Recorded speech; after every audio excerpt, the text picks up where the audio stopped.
ao Tênis Verde, o podcast mais pseudocult da internet. Eu sou a Nathalie. Eu sou o Arthur. E hoje nós vamos falar sobre 2 filmes da Netflix, os 2 que se passam basicamente em um mesmo espaço, e os 2 tivemos opiniões bem diferentes sobre cada um deles. Então a gente vai falar sobre Oxigênio e sobre A Mulher na Janela, com spoilers, e vamos debater tudo o que achamos sobre os 2 filmes. Sim, mas antes, aquele recadinho de sempre. Se você ainda não segue a gente nem no Instagram, nem no Twitter, procura lá, @tênisverdecast, procura também os nossos pessoais, @senhor_art, @natfanatic. Sempre estamos interagindo com vocês, avisando quando tá saindo episódio novo, então pra não perder nada, siga tanto no Twitter quanto no Instagram. E lembre-se que esse podcast foi gravado ao vivaço lá na twitch.tv/tênisverde, toda segunda-feira às 8 da noite. Você pode seguir a gente lá, conversar com a gente, interagir com o chat e participar ao vivo, né, das gravações, que sempre acrescenta bastante.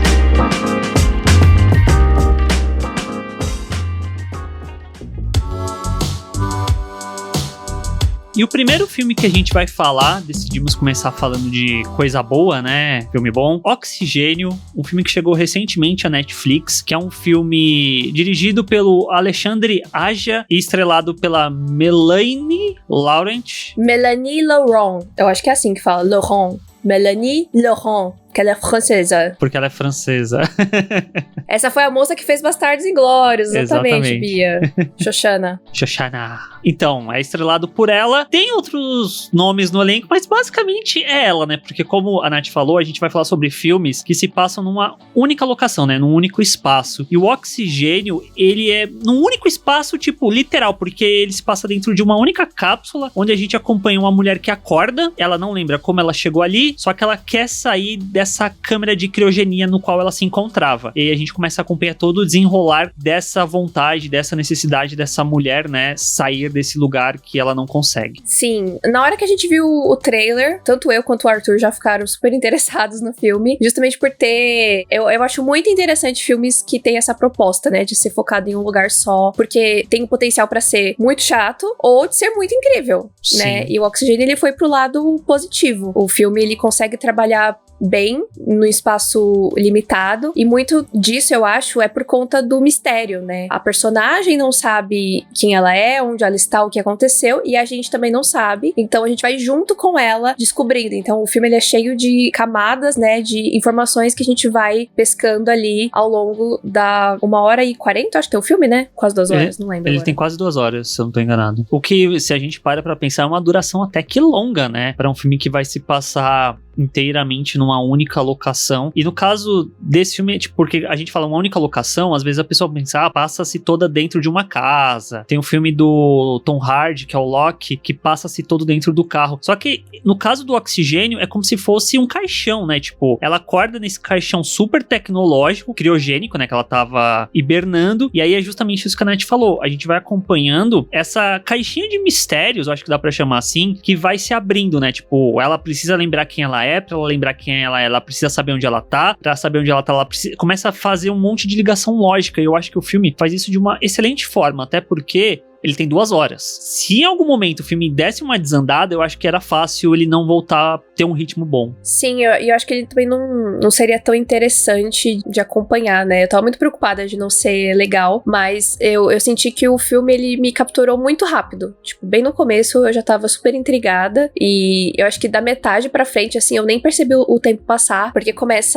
vai ficando uma coisa mais frenética, né? Porque eu acho que um ponto importante que a gente não mencionou é o lance do oxigênio, que ela tá dentro desse lugar, e começa o filme, ela tem acho que 30 e pouco por cento, né, de oxigênio, e ele vai diminuindo, então rola essa tensão também de, meu Deus, tá baixando o número, o que vai acontecer, ela vai viver e tal. Então tudo isso foi deixando o filme bastante legal de assistir, né, por conta desse ritmo que vai crescendo, né. Sim, o roteiro foi escrito pela Christy LeBlanc, ela é francesa também, e foi um roteiro que figurou entre os roteiros da Blacklist, né, que é uma lista muito famosa de roteiros não produzidos, mas que merecem uma atenção e tal. E o Oxigênio, anteriormente, ele ia ter a Anne Hathaway como protagonista. Depois que ela saiu, veio a Noomi Rapace. E aí, por fim, acabou entrando a Melanie Laurent. É assim que fala, Laurent?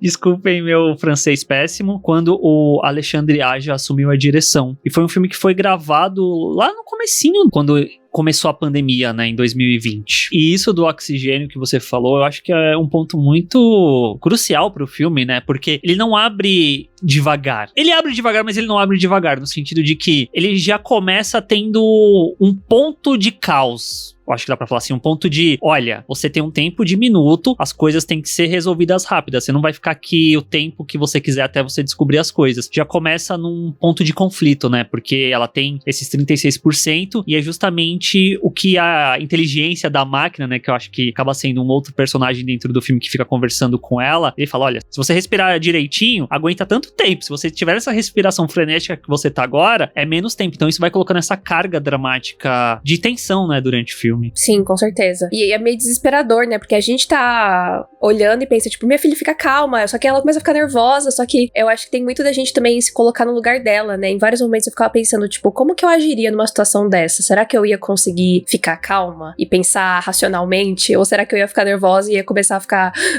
afobada também, ia acabar o oxigênio, ia morrer, sabe? Tipo, eu achei muito interessante isso. E aí eu acho que o filme, ele é muito gostoso de acompanhar, mas fica super interessante na medida que a gente entende tudo que tá rolando mesmo e toda a questão dela ter se clonado, né? Sim. Pra poder ficar perto do boy dela. Sim. Eu achei muito, muito interessante isso. Eu achei muito bonito, tipo, eu não tava esperando uma resolução assim tão humana, porque o filme ele é tudo muito sci-fi, eu sinto, e aí quando ela começa a lembrar, né, da vida dela, tem toda a questão do marido e tal, mas eu tava tipo, beleza, mas e aí? Só que toda a motivação é muito mais romântica do que eu imaginava, eu acho. Eu achei muito legal. Sim. Eu gosto como o filme se desenrola, porque no início, pra mim, parecia que ele tava indo por um caminho de, pelo menos pra mim tava, não, ela foi sequestrada, alguém prendeu ela aqui, a gente tem que descobrir quem que prendeu ela aqui. E aí foi o que a Nath falou, é um filme que vai abrindo as camadas dele, né? Então, mais pra frente a gente descobre que, na verdade, ela não tá num lugar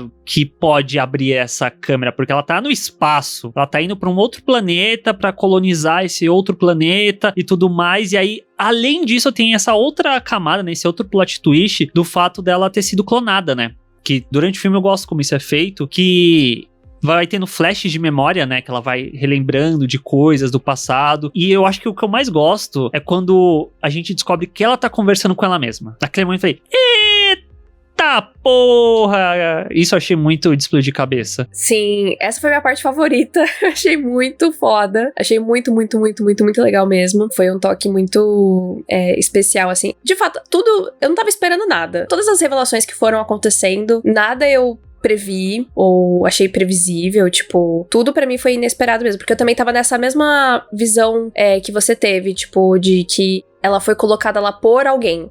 Ela tava sendo, enfim, aprisionada porque, sei lá, ela sabia de alguma coisa que não podia saber, alguma coisa assim. Só que ao mesmo tempo, quando a gente começa a descobrir que ela tá envolvida, né, e que ela estudava o treco, eu pensei, eu acho que ela se colocou ali dentro. Mas o negócio do espaço, o negócio do clone, ela falando com ela mesma, zero esperava. Fiquei chocada. E é isso que eu acho que é tão incrível, sabe? Porque é um suspense, ao mesmo tempo que ele tem essa carga romântica, né, que vai sendo colocada muito a pinceladas até você chegar no final e ter o panorama completo do filme, junto com esse fator de sci-fi, que eu acho que é um toque excelente, porque a câmera que ela tá presa, né, esse caixão hipertecnológico, ele é muito tecnológico, tem a questão da inteligência artificial que fica conversando com ela, então nesse momento, você já tem uma noção, isso aqui talvez seja um pouco pro futuro, aí quando mais vai passando pra frente, tem a questão do clone, tem a questão de transferência de memória, né, de consciência, e aí quando tem a revelação, que eu fiquei o filme todo, gente, por que eu não consigo ver o que tem pra fora desse caixão? Porque esse bagulho preto não tem, tipo, uma luzinha aí que acende? Aí na hora que ela fala, deixa eu ver o que tá pra fora. Aí abre. E a gente vê a dimensão de onde ela tá no espaço e o acidente que aconteceu e os caixões, tipo, do lado aberto,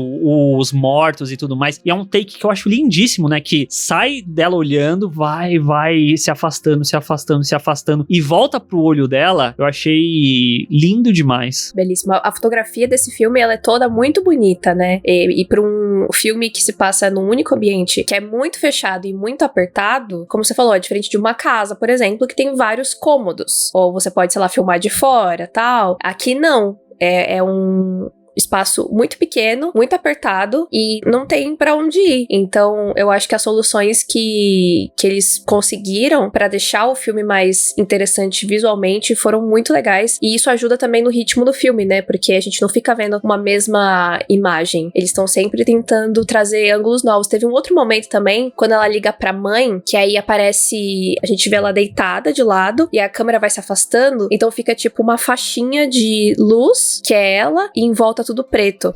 Eu achei muito bonito esse take também, gostei bastante. Tem um outro que tá nela, né, e meio que passa por um duto, né, de ventilação, alguma coisa, e vai se afastando também. O 360, quando ela tá falando com ela mesma, eu acho. Sim, sim. É bem legal. Tem muitas soluções interessantes. Sim, porque é o que você disse, é um filme que se passa num único lugar, né, então o desafio é como não tornar esse filme maçante pra quem tá assistindo. Então tem que ter muitas soluções de planificação, né? Vamos botar a câmera aqui, vamos fazer esse plano, pra ficar interessante. Eu não vi direito, na real eu não vi, né, como que foi filmado, eu tenho curiosidade pra saber, mas o Enterrado Vivo, que é um filme de 2010, talvez, com o Ryan Reynolds, que eu gosto bastante, que também é um filme que ele acorda enterrado num caixão, ele precisa saber como sair dali. Esse filme, depois que eu assisti, eu fui atrás de informações, eu vi que eles tinham vários caixões diferentes, tipo, temos um caixão que a lateral é aberta, a gente tem um caixão que em cima é aberto, pra justamente eles poderem... Essas opções, né? Exato, eu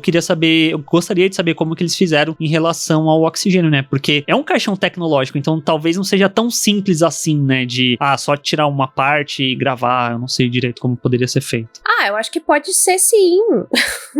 É que às vezes a gente olhando do filme parece mais complexo do que realmente é o fato de ser tecnológico, sabe?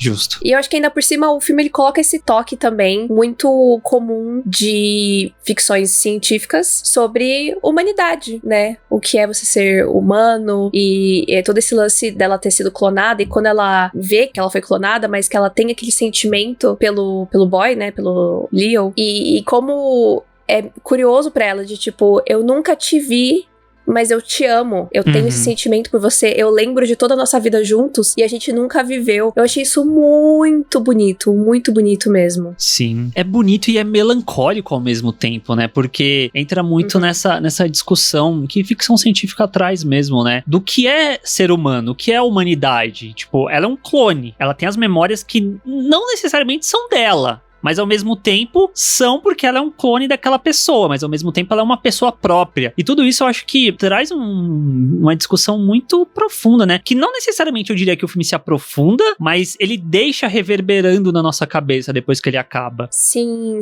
Super concordo. Eu não acho que o filme explora isso, tá? Porque quando a gente descobre já tá muito no final, né? Acho que não dá tempo, mas eu acho que é um pouco chocante, porque a gente aprende a se apegar à personagem, né? A gente tá ali, a gente tá torcendo por ela. E aí, quando tem essa revelação, você fica, caramba, então ela é ela, mas não é ela. Então, acho que rola esse sentimento da nossa parte também de ter essa confusão, né? Sobre quem ela é. Eu achei muito interessante essa reviravolta. Sim. E não só isso, mas um outro ponto que eu gosto bastante é até onde você vai pra sobreviver. Tipo, até onde vai essa gana humana, né? Esse desejo de não morrer. É que eu acho que no caso dela, é até onde ela vai pra ficar com quem ela ama.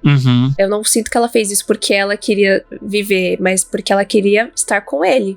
No final, você diz, né? Não, o fato dela ter criado o clone. Durante o filme todo? Sim. Ah, tá, entendi. Porque ela, quando mostra que ela pegou a amostra dela, era porque ele tava super mal e tal. Pelo menos foi a sensação que eu tive. Que ela tava fazendo isso pra ficar com ele. Entendi. E aí, o lance dela ter feito todo aquele esquema pra poder conseguir sobreviver dentro da cápsula, aí eu acho que é questão de sobrevivência. É um pouco pra ficar com ele, mas eu acho que um pouco mais pra ela sobreviver. Tipo, tem até um momento que ela fala, né, que ela quer viver, que ela não quer morrer, um negócio assim, tipo... E é muito curioso justamente isso, que tipo, ela acabou de nascer, entre aspas, mas ao mesmo tempo ela sente que ela já viveu, mas ela não viveu, mas ela quer viver. É muito bizarro, assim, essa coisa toda. É muitos sentimentos ali rolando, mas foi essa a impressão que eu tive. Uma coisa que no final desse filme me deu um pouco a sensação, que me lembrou, que a gente até gravou um episódio sobre, que é o Buscando, que ele coloca algumas coisinhas que aí chega no final e fala, meu Deus, é isso, tal. Não necessariamente a mesma coisa, mas no final, quando a inteligência fala, pra você sobreviver, você tem que encaixar de volta o que você tirou. E durante o filme todo a gente vê, ela tira a agulha intravenosa, ela depois desconecta o que tava na cabeça dela, tem o suporte de vida que tava no umbigo dela, alguma coisa assim, ela também tira. E durante o filme você vai, tá tirando. Aí chega no final, a inteligência fala, então, você precisa colocar de volta. Você fica, meu Deus, fudeu. Nessa hora do filme eu falei, eu morria. Preguiça. Ai, não vou ligar tudo de novo não, moço. Deixa quieto. Não é preguiça, é que é mais fácil tirar do que colocar. Mas eu acho que o que é interessante é justamente isso. É um bagulho de sobrevivência ali dos seus instintos mais crus mesmo. Você faz o que tiver que fazer. Sim, verdade. Mas eu achei um detalhe muito bacana, porque, tipo, ele vai fazendo isso durante o filme e você nem liga. Aí quando chega no final que ele fala isso novamente, você... Caramba, faz todo sentido, né? E foi construído de uma forma que a gente nem percebe. Gostamos de Oxigênio? Sim, gostamos muito. Eu tinha expectativas sobre o filme, mas não tantas expectativas assim, mas de qualquer forma eu acho que superou as minhas expectativas. Tipo, eu imaginava que ia ser legal, mas eu achei que foi bem mais interessante e, enfim, eu acho que ele entretém, mas ele também dá uma emocionada ali. Eu fiquei emocionadinha no final, quando eles, né, finalmente chegam lá, eles estão juntos e tal. Eu fiquei tipo, yes, deu tudo certo. Eu acho que é um filme legal, assim, tipo, pra fazer você pensar, mas não necessariamente pra ficar, sei lá, refletindo pelo resto da sua vida. Com dor de cabeça de tanto refletir. Exatamente. Ó, até o momento, tem ainda 7 meses pra acabar o ano, mas ele tá no meu top 10 de melhores filmes de 2021. Gostei bastante dele. Eu colocaria também, super. Gostei muito. E a gente nem falou tanto dela, né? Mas a atriz, a Melanie Laurent, ela carrega o filme, né? Perfeita. A atuação é dela e ela é uma excelente atriz. Ela, como a Shoshana em Bastardos Inglórios, já era maravilhosa. Aqui, se eu não me engano, é o primeiro filme que ela faz na língua nativa dela, que é o francês, em não sei quantos anos. Tipo, fazia muito tempo que ela não fazia um filme em francês e ela manda muitíssimo bem. Sim, eu gostei muito dela. E é um filme difícil, né, pra um ator ter que fazer tudo sozinho, tá tudo super na mão dela, e ela entrega demais. E, enfim, o sotaque francês é sempre muito bonito, então recomendo assistir no idioma original pra dar uma, enfim, acrescentar aí, né, no seu cérebro palavras em francês. E ela tá ótima. Tô muito feliz por ela.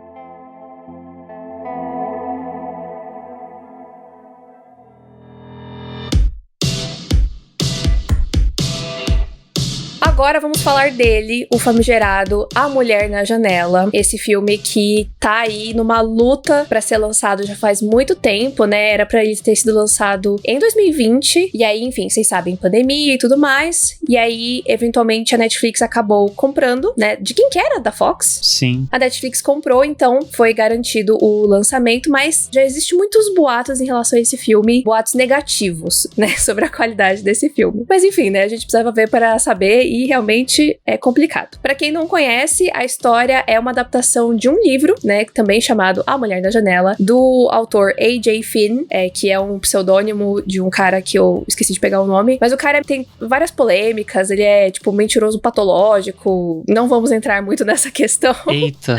E quem adaptou o roteiro foi o Tracy Letts, que também está no filme como psicólogo da Anna, que é a nossa protagonista.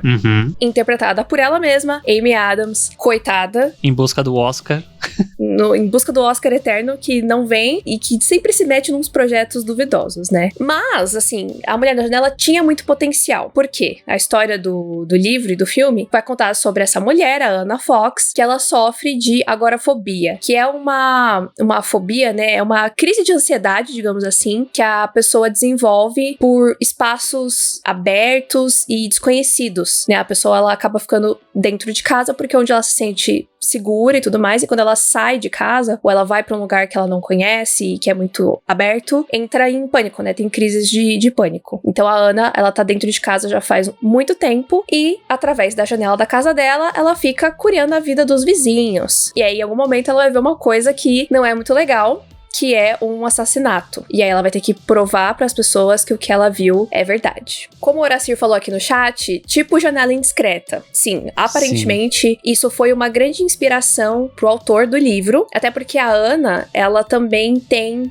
uma paixão por filmes clássicos, né? Então isso é muito parte da vida dela. Ela tá sempre revendo vários filmes lá em preto e branco, que ela tem um milhão de DVDs e tudo mais. Então eu acredito que o autor do livro se inspirou muito nisso. E aí, na adaptação adaptação. Eu nunca assisti Janela Indiscreta, mas o Arthur assistiu e eu vi outras pessoas falando sobre como parece, né? Sim. Quer dizer, como o filme tenta ser, mas não consegue. E jamais será, né? Porque o que o Hitchcock faz em Janela Indiscreta é maravilhoso. É um filme soberbo. Até hoje em dia eu acho um excelente filme. Ele não envelheceu. E eu até achei curioso porque quando eu vi a sinopse de A Mulher na Janela e tudo mais, eu falei, Janela Indiscreta essa porra aí. E aí quando começa o filme, eu achei muito engraçado que, tipo, o diretor, que é o Joe Wright, né? Ele não esconde que é parecido com uma Janela Indiscreta. E tem todo esse lance que a Nathalie falou dela sempre estar assistindo filme, gostar de filme clássico. O primeiro filme que aparece ali de relance é justamente Janela Indiscreta. Eu, peguei aqui a referência de vocês, beleza. Aí o filme segue e, bom, ele segue, né? Porque eu não acho que o que ele faz acaba sendo feito, bem feito. Sim, eu fiquei extremamente chocada quando eu fui ver o nome do diretor e ver o que ele tinha feito. E é o mesmo diretor de Orgulho e Preconceito, que é um filme que eu considero muito bom, tipo, muito bom. E também é uma adaptação de um livro. E o que ele faz aqui, assim, tem diversas escolhas extremamente duvidosas. É claro que tem uma outra questão que, pelo que a gente ouviu falar, né, sobre a produção do filme, o filme ele não foi muito bem recebido, né, em prévias, né, testes que fizeram com audiência, e aí parece que o filme foi meio que mexido. Sim. Né, ele foi meio picotado, eu acho que deve ter rolado também algumas refilmagens e tal, e eu acho que isso transparece no filme, Sim. porque se as escolhas duvidosas pelo menos se encaixasse no filme como um todo, seria menos pior. Só que aí tem escolhas duvidosas, e aí tem um ritmo que é esquisito, tem uma coisa meio atropelada, coisas que não são bem explicadas, e aí tudo começa a virar uma maçaroca. Sim, pegando isso que a Nath falou, pelo que eu fui dar uma pesquisada, o filme foi gravado em 2018, e aí em 2019 fizeram testes de audiência, né? Tipo, vamos exibir o filme aqui, que sempre fazem pra todos os filmes, tipo, vamos passar pra um público selecionado aqui, vamos ver a reação desse público. E quando passou a primeira versão, o público ficou confuso com o final. E aí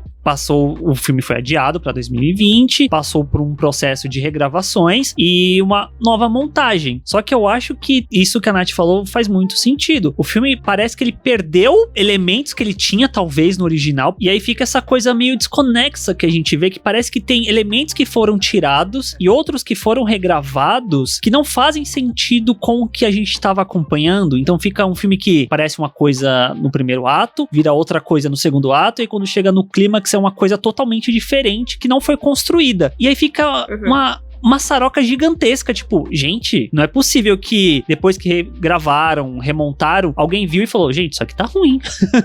Porque é difícil. Eu sempre fico me perguntando, tipo, sério que várias pessoas assistiram e falaram, pô, tá legal, gostei, tô orgulhoso desse trabalho, sabe? Tipo, ou será que realmente já não dava mais tempo, tipo, é o que temos, vai assim mesmo. Deus no comando, tipo, é muito estranho.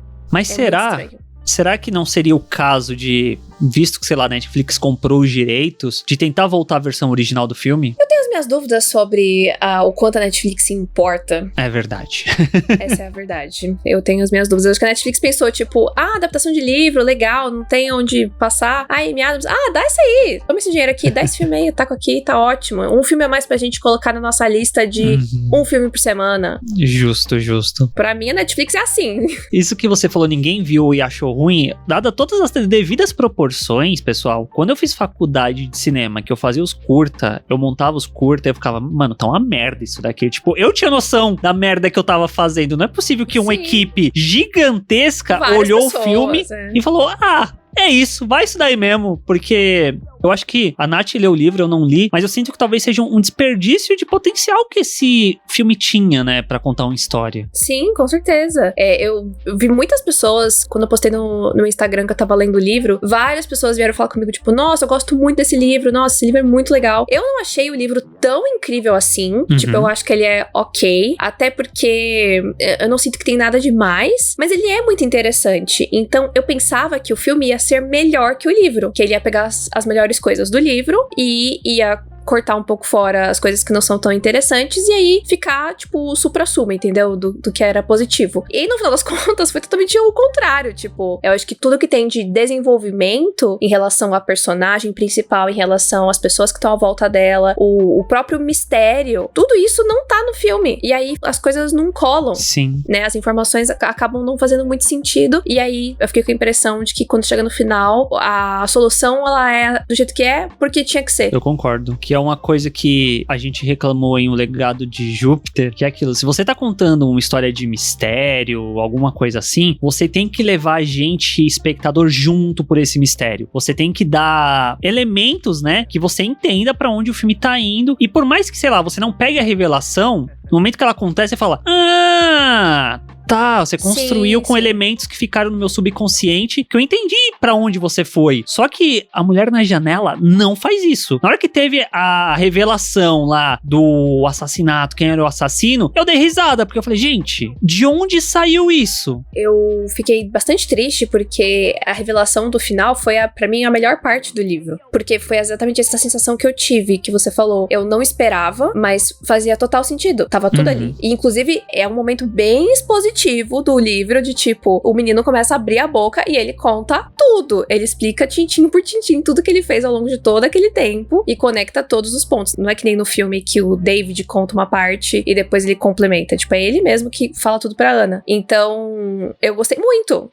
Foi a única parte que realmente tudo fez sentido pra mim. Mas no filme, tipo, o momento que ele aparece, que ele espirra, eu já fiquei tipo, tá bom. E aí tudo que acontece depois disso, deles se perseguindo pela casa, nossa, gente, é complicadíssimo, é muito feio. Sabe o que é pior? É que o filme ele não tinha essa proposta, mas eu sinto que esse clímax é um filme trash, tipo, filme B da década de 70, assim, algo bem ruim mesmo, que assim, se o filme tivesse essa proposta dentro dele o tempo todo, porra, eu super compraria esse final diferente. Se a gente visse um desenvolvimento melhor de que esses são todos os filmes que a personagem da Amy Adams assiste, porra, beleza, eu entendo a homenagem, entre aspas, que vocês estão fazendo aqui no final. Só que da forma como é jogado, primeiro, é mega apressado e segundo, é ruim. É algo tosco, não é um trash que você entende, sabe? De onde tá vindo a homenagem. Não, só é ruim mesmo. Parece que a gente tem 3 dias de refilmagem, a gente tem que refilmar esse final. Vamos fazer isso aqui correndo, porque não dá tempo não. E fica algo que destoa demais de todo o resto do filme. Sim, completamente. A Bel perguntou aqui no chat, mas falando assim no geral, dá pra assistir? Tem atuações boas para compensar os outros desastres? Vamos falar sobre isso, porque o elenco do filme é muito bom. Sim. Tem nomes muito grandes, pessoas extremamente talentosas. A Amy Adams é muito talentosa, mas eu pessoalmente acho que ainda assim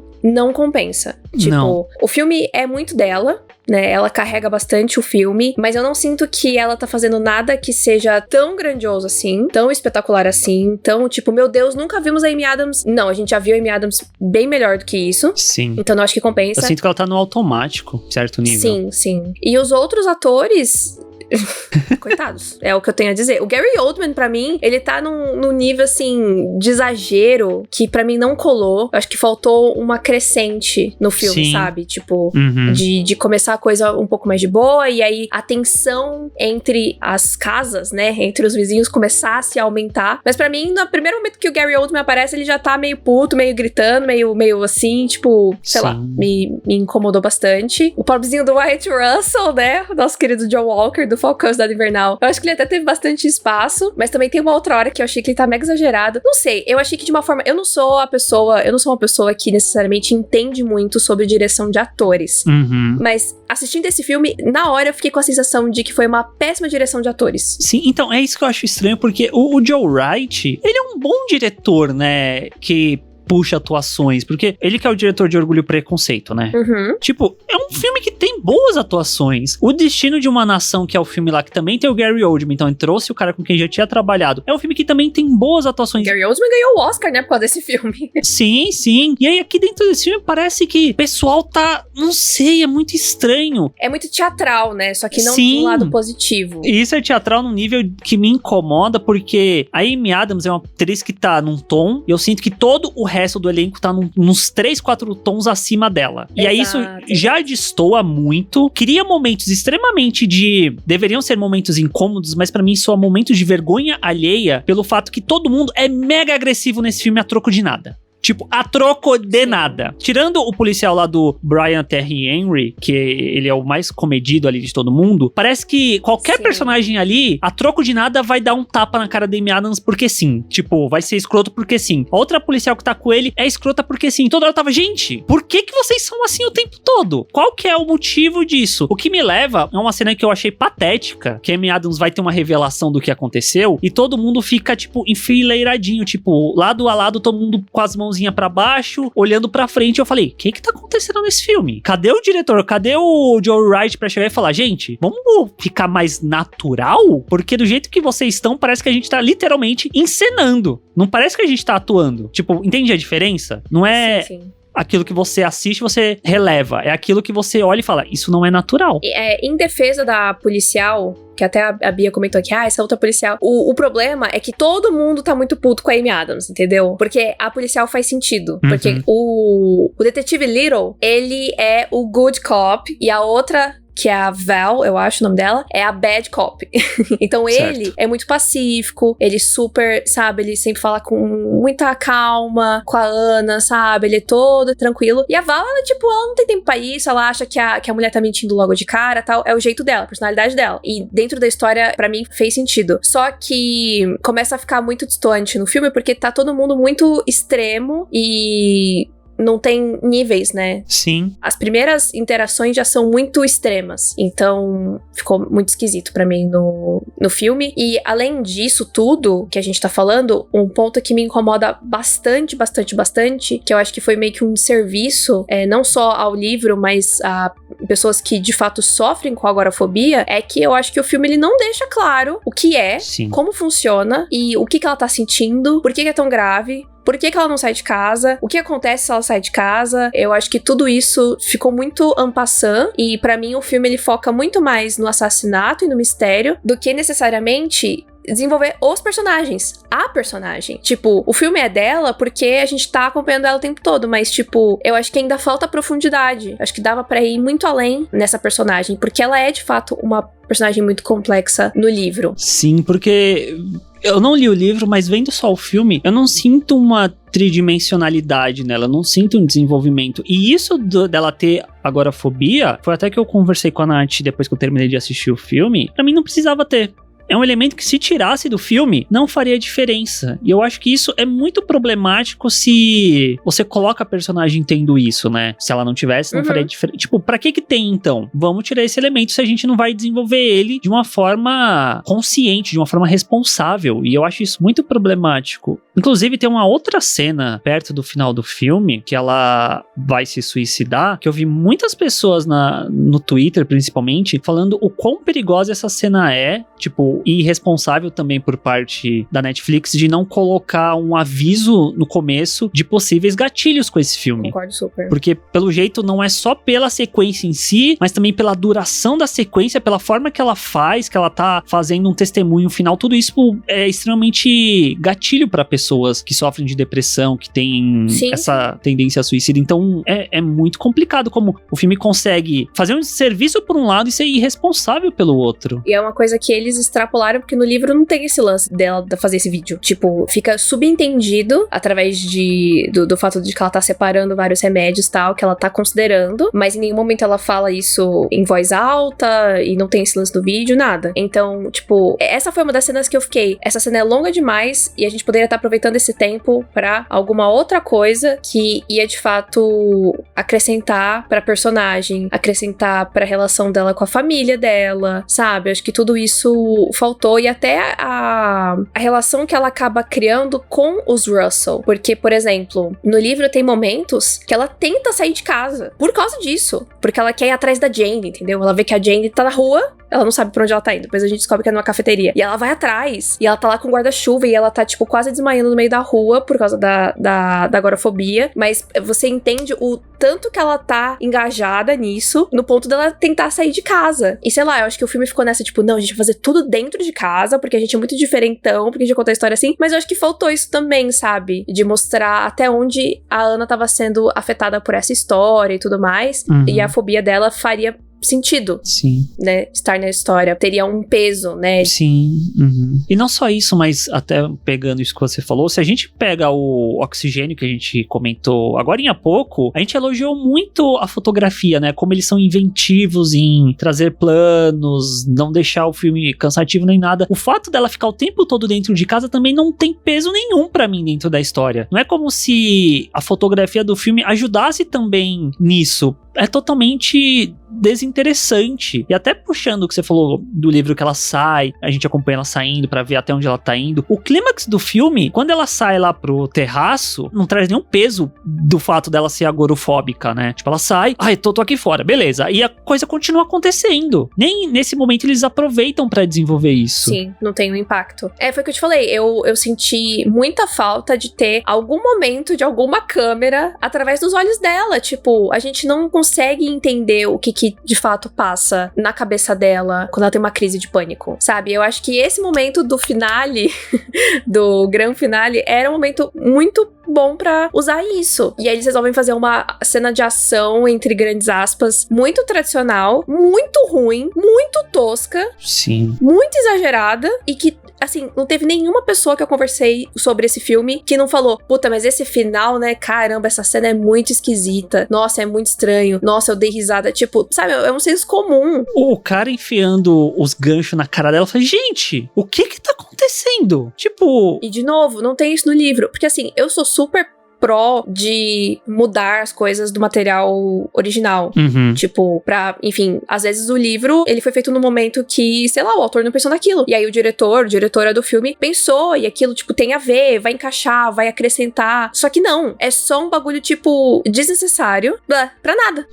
É isso, eu perdi até as palavras pra me explicar, porque, tipo, não acrescenta em nada. Só pra ter esse drama, tipo, ela ficou machucada, mas, gente... Qual a necessidade? Não tem necessidade. E tem um outro ponto que você falou do livro que eu falei, caramba, isso seria muito legal se tivesse no filme, que é ela com a família dela, né? Que também é um outro mistério que o filme nunca deixa claro que é um mistério. E aí só no final lá que você descobre, nossa, a família dela tava morta o tempo todo. Foda-se. Tipo, era pra ter algo com uma carga dramática muito forte. Inclusive, eu acho que a única cena do filme que eu realmente acho bonita, esteticamente, Sim. que eles fizeram, né? De colocar o carro do acidente Nossa. dentro da casa dela. Nossa, caramba. Aquilo é lindo. Eu achava que o filme ia ser mais disso. Porque eu vi esse take no trailer. Eu falei, nossa, que foda. Acho que eles vão transformar a casa num personagem. E as coisas vão aparecer dentro da casa. Não. Fica uma coisa completamente aleatória. É um surto coletivo. Teve um pico de criatividade, o moço. Aí ele fez essa cena. E aí, pro resto do filme, ele largou de mão.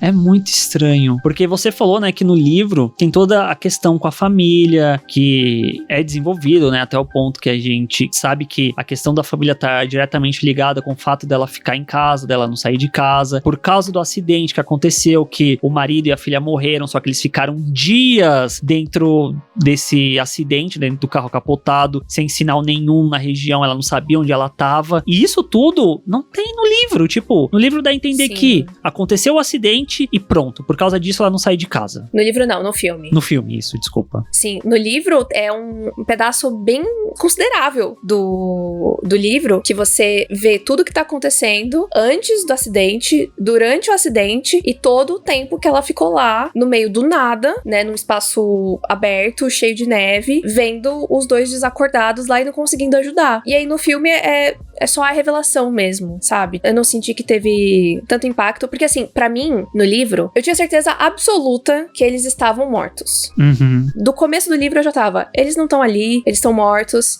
É por isso. Só que o interessante é você entender o porquê, né? Por que eles foram na viagem, o lance da traição, o lance deles terem morrido, mas como que eles morreram? Ela estava lá, foi meio que culpa dela, ela não pôde fazer nada, os dias e tal. Então tudo isso vai pesando. E principalmente o fato dela ter ficado tanto tempo fora, né, num ambiente aberto, isso desenvolveu agora a fobia, né? Isso é muito importante. No filme, realmente, tipo, você só pensa que, ela tem isso e seguimos.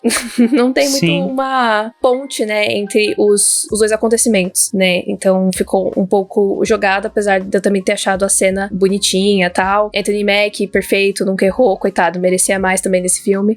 Mas enfim, eu acho que não colou e, sei lá, eu acho que foi meio perda de tempo, assim, sabe? Que poderia ter, às vezes, tirado alguma coisa pra poder desenvolver melhor um outro ponto. Enfim, e até a relação da Anna com o Ethan, né? Que é o garoto que, no final das contas, foi ele que matou e tal. Existe uma relação entre eles dois no livro. E é por isso que a revelação no final é tão chocante, assim, porque você realmente não espera, porque eles têm várias conversas, o menino é super fofo, super querido, você quer super proteger ele, e aí, não. Então eu acho que no filme também isso não foi bem construído.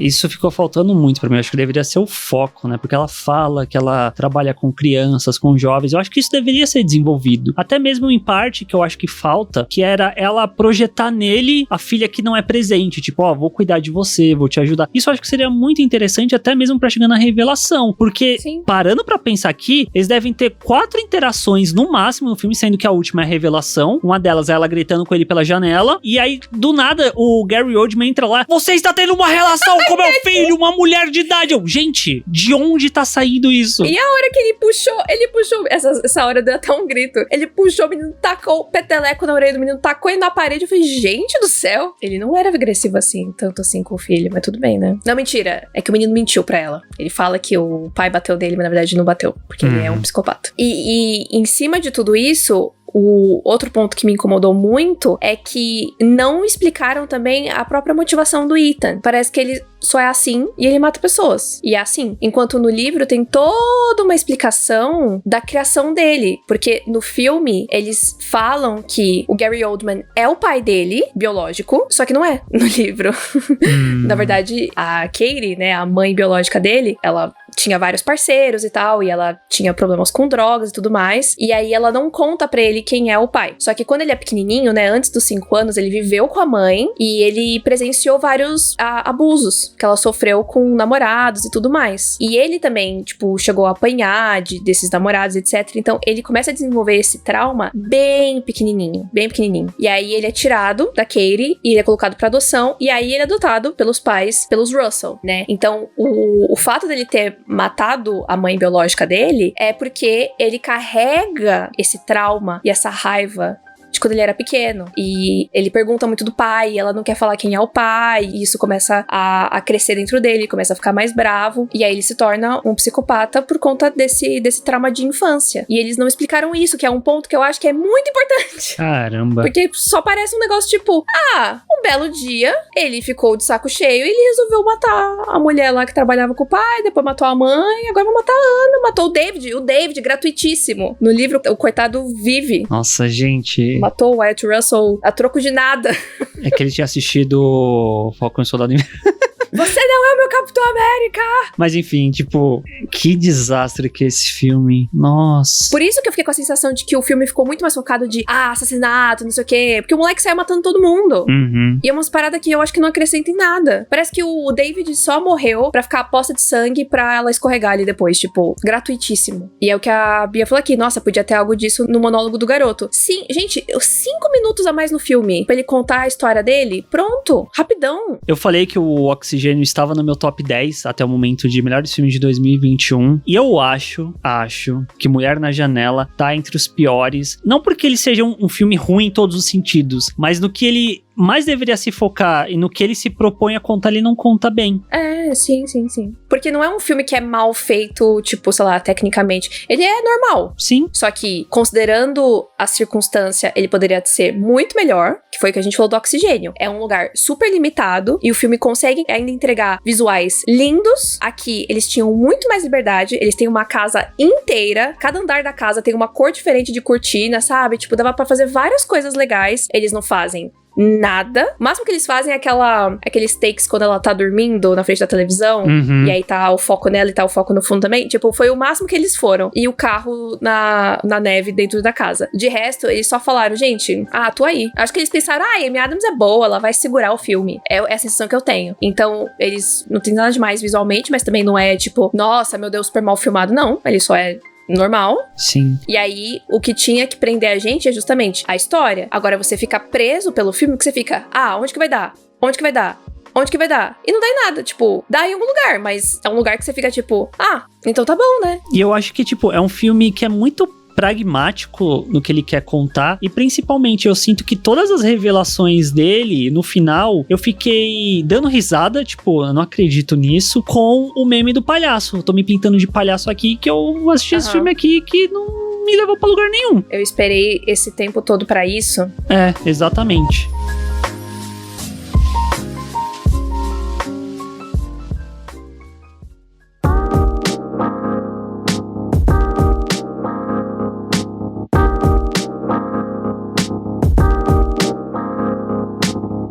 Então é isso, gente. Não recomendamos A Mulher na Janela. Sinto muito pela Amy Adams. A gente gosta dela. Eu não tenho nenhum problema com ela. Acho ela uma excelente atriz. Mas eu acho que, enfim, foi uma roubada pra ela e pra todos os envolvidos, infelizmente. E, sei lá, vão ler o livro. Eu nem morri de amores pelo livro, mas o livro é bem mais interessante que o filme. Isso com certeza.